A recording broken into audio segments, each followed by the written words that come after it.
नमस्कार दोस्तों, आइए स्वागत है आपका। आज है तारीख 4 मार्च 2024 और आज है परीक्षा पे चर्चा। कहाँ पे? तो न्याय सदन बोकारो चास में। यहाँ पे अभिभावकों को भी आमंत्रित किया गया था, टीचर्स को भी, स्कूल के हेड मास्टर्स को भी और भी यहाँ को जो पदाधिकारी हैं उन लोगों को भी, ताकि बच्चों में जो एक परीक्षा का प्रेशर होता है, एग्ज़ाम के पहले भी और एग्ज़ाम के बाद भी होता है, उस पर डिस्कस किया जा सके और बच्चों से रिलेटेड जो अधिकार हैं, ठीक है, उन पर भी बातचीत करने के लिए, ताकि हम इन बातों को, इन चीज़ों को, इन अधिकारों को अपने स्कूल में बच्चों के बीच कन्वे कर सकें। इसी को लेकर के ये आयोजित किया गया था। यहाँ पे जज महोदय का भी आगमन हुआ था, जिन्होंने बहुत सारी अच्छी बातें हमें बताई और बच्चों के अधिकार के बारे में भी उन्होंने बताया, चाइल्ड राइट्स के बारे में।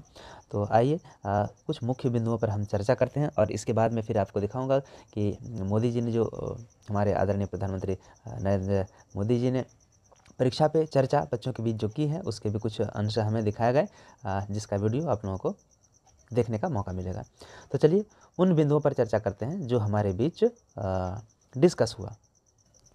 दरअसल ये 7वीं परीक्षा पे चर्चा थी और हमारे प्रधानमंत्री जी ने 34 मंत्र दिए हैं इस परीक्षा पे चर्चा के दरमियान। देखिए, तो ये जो परीक्षा पे चर्चा ऑफलाइन मोड में हो रही थी, ये 220 जिलों में हो रही है पूरे भारत के। और हमारे यहाँ 4 मार्च 2024 को परीक्षा पर्व 6.0 के रूप में आयोजित किया गया। इसकी शुरुआत जो है 7 साल पहले दिल्ली के भारत मंडपम से की गई थी और NCPR राष्ट्रीय बाल अधिकार संरक्षण आयोग, नेशनल चाइल्ड राइट प्रोटेक्शन, ठीक है, national council for national commission for child protection rights, इसके द्वारा ये आयोजित था और इसमें पॉक्सो एक्ट के बारे में बातचीत की गई, जो कि 14 नवंबर 2012 को संसद में आया था। Protection of child from sexual offence के बारे में बातचीत की गई। 18 साल से कम उम्र के बच्चों के लिए ये पॉक्सो एक्ट लागू होता है। Child labour, early marriage, sexual harassment, ये सारी बातों पर चर्चा किया गया। और चाइल्ड लाइन जो कि 1098 है, बच्चों के अधिकारों की सुरक्षा के लिए आप किसी भी इमरजेंसी की स्थिति में 1098 पर कॉल कर सकते हैं। यहाँ से आपको सुरक्षा और एडवाइस, हेल्प आपको मुहैया कराया जाएगा। बाल विवाह रोकने के लिए पहले पढ़ाई फिर विदाई, ये कार्यक्रम 2012-13 में शुरू की गई। 18 साल से कम उम्र के बच्चों को आप सोशल मीडिया में डिटेल्स शेयर यानी डिस्क्लोज़ नहीं कर सकते हैं उनके बारे में, ठीक है, डिटेल्स शेयर नहीं कर सकते हैं। कोटा में जो है ट्यूशन जो है NCPR ने बंद करा दिया, क्योंकि उसके आधार पर बच्चों का बहुत ज़्यादा शोषण, आर्थिक शोषण हो रहा था। अपने बच्चों को भी शामिल करें इसमें, स्कूल के बच्चों के साथ साथ।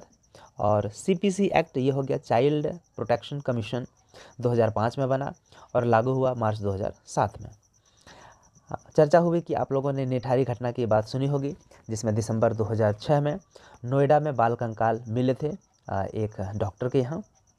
बड़ी ही खतरनाक बात है और बड़ी ही मार्मिक बात है, मैंने दिल को दहला देने वाली ये घटना थी कि इतने बड़ी संख्या में जो है बाल कंकाल मिले वहाँ पे। RTE 2009 मतलब हो गया राइट टू एजुकेशन, 2009 में बना और 2010 में भारत देश में लागू हुआ। अगला है कि इसी में जिक्र है कि पनिश नहीं कर सकते बच्चों को, किसी भी स्थिति में आप दंड नहीं दे सकते हैं छोटे बच्चों को। तो पूछा गया कि आपने कैलाश सत्यार्थी का भी नाम सुना होगा, उनका भी जिक्र हुआ। फिर कहा गया कि स्कूल को जो है चाइल्ड फ्रेंडली बनाएं, बच्चे जो हैं घुल मिल कर रहें और फ्रेंड के रूप में रहें। आपसे कोई भी चीज़, कोई भी प्रॉब्लम, कोई भी समस्या, हर चीज़ आपसे, आपके साथ बातचीत के माध्यम से शेयर कर सकें, आपके साथ खेलें कूदें, हर चीज़ करें। तो क्या आपके पढ़े बच्चों ने अपनी शादी का कार्ड आपको दिया था? ऐसा पूछा हमारे मोदी जी ने, तो वही हमने लिखा। यानी आप नहीं किया, अब यदि आपको इनवाइट, इसका मतलब कि आप जॉब कर रहे थे, ज़िंदगी नहीं बदल रहे थे। यदि आपने ज़िंदगी बदली होती, उनके जीवन में बदलाव लाया होता तो वे आपको शादी का कार्ड ज़रूर देते। हालांकि मेरे कई बच्चों ने शादी के कार्ड मुझे भेजे थे। ये अलग बात है, कुछ की शादी में जा सका, कुछ की शादी में नहीं जा सका। अगला है मिशन वात्सल्य प्रोग्राम, लॉन्च हो गया है। इसमें स्वनाथ कहने का मतलब अनाथ नहीं बोलना है, स्वनाथ। जैसे कि बच्चों को विकलांग नहीं बोलना है बल्कि दिव्यांग बोलना है, तो ऐसे अनाथ नहीं बल्कि स्वनाथ। बच्चों के लिए उनका भरण पोषण करने वालों को 4000 रुपये महीना मिलेगा। समझ गए इसका अनुसार? मतलब कोई बच्चा यदि स्वनाथ है, मतलब अनाथ है, उनके नहीं हैं पेरेंट्स, तो जो परिवार उसका भरण पोषण करेगा तो 4000 रुपये उसको मिलेगा। ऐसा प्रावधान है मिशन वात्सल्य प्रोग्राम में। विशेष संरक्षण वाले बच्चों के लिए ये प्रोग्राम है। विशेष संरक्षण बच्चों वाले बच्चों के लिए भी प्रोग्राम है। भूटान में पॉल्यूशन 0 है, ऐसा पूछा गया, क्यों? क्योंकि वहाँ पॉपुलेशन ही 3 लाख है, जबकि हमारे यहाँ झारखंड की जो आबादी है वही लगभग मुझे लगता है 3 करोड़ से ज़्यादा है ना। जो 2011 की जनगणना थी उसके अनुसार 2.69 करोड़ इतनी थी हमारी झारखंड की आबादी। तो झारखंड से भी कम आबादी है ना, बहुत कम आबादी जो है भूटान का है। तो वहाँ पॉल्यूशन कहाँ से होगा? कोई भूखा नहीं, कोई भिखारी नहीं, वगैरह वगैरह। तो झारखंड में पॉपुलेशन लगभग 4 करोड़ है। और बोकारो की जनसंख्या, तो आप गूगल पे सर्च करें, आपको मिलेगा। नए नियम के अनुसार विवाह की उम्र जो है वो बच्ची के लिए 21 वर्ष संसद में अभी लंबित है, ये किया गया। हालांकि अभी है 18 वर्ष और लड़कों के लिए 21 वर्ष है, तो लड़कियों के लिए भी 21 वर्ष किया जाए ऐसा संसद में बिल ला गया था, जो कि बिल लंबित है। झारखंड सरकार ने कन्यादान योजना शुरू की है। मतलब जो बच्ची 18 साल की हो गई या उससे ज़्यादा हो गई तो उसकी शादी का खर्च जो है बड़ा सा हिस्सा सरकार कराती है, सरकार देती है। और ग्रुप में, समूह में बहुत सारी बच्चियों का विवाह एक साथ कराया जाता है। अन्य योजनाएं भी हैं, जैसे कि लाडली योजना, सुकन्या योजना, सावित्रीबाई फुले योजना, पोस्टर केयर योजना। समझ गए? तो बहुत सारी योजनाएं हैं बच्चों के लिए। जब इनके बारे में आपको मालूम होगा, बच्चों को मालूम होगा, पेरेंट्स, अभिभावक को मालूम होगा, तभी तो इसका लाभ उठा सकेंगे। अदरवाइज सरकार जो है योजनाएं लाती रहेंगी और फिर लोग लाभ नहीं उठा सकेंगे। कुछ बीच के जो बिचौलिए हैं वो पैसे खा करके कुछ खास गिने चुने परिवारों को ही फायदा मिल सकेगा। इसी कारण से यह परीक्षा पे चर्चा विषय रखी गई थी, परीक्षा पर्व मनाने के लिए। तो यहाँ जो अंतिम है पोस्टर केयर योजना, ये भी वही है कि पेरेंट्स में कोई एक ही यदि है या कोई नहीं भी है तो पोस्टर केयर योजना के तहत वैसे बच्चों को लाभ देने का है। तो डिटेल्स आप गूगल में देख सकते हैं या फिर हमें मुहैया कराया गया मोबाइल नंबर कि आप वहां से बातचीत कर सकते हैं व्हाट्सएप के माध्यम से या फिर कॉलिंग करके। किसी भी तरह की जानकारी लेनी हो या किसी भी तरह से बच्चों की सुरक्षा का प्रश्न हो, उनकी हेल्प का प्रश्न हो तो आइए अब आपको बताता हूँ जो प्रोग्राम हुआ उसके बारे में। हमारे सभी विद्यार्थी साथियों ने अलग अलग प्रकार की आकृतियां बनाई हैं। नेशनल एजुकेशन पॉलिसी को आकृतियों में ढालने का प्रयास किया है। कैसे सॉल्यूशंस हैं कि अगर मेरे पास 5-6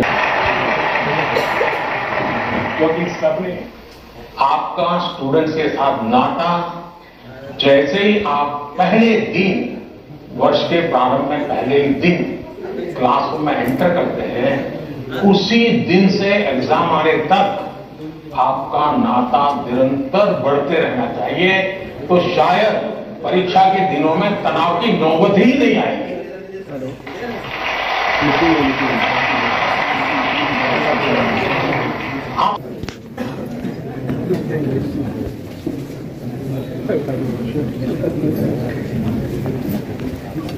आज के इस कार्यशाला में सभी का अभिनंदन है, स्वागत है।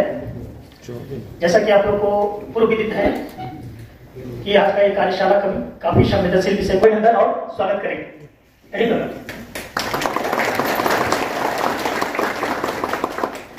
सम्मानित करें। अच्छा ठीक है, मैम को सम्मानित कर रहे हैं वो प्रकाश जी, और हमारी तरफ से वो प्रकाश जी को हम सम्मानित कर रहे हैं। चलिए ठीक है। एनसीपीसीआर से हमारे श्री संजय सर हैं, एक बार जोरदार ताली से इनका स्वागत करेंगे। इसमें जो 220 जिले हैं उसमें आज बोकारो का अंतिम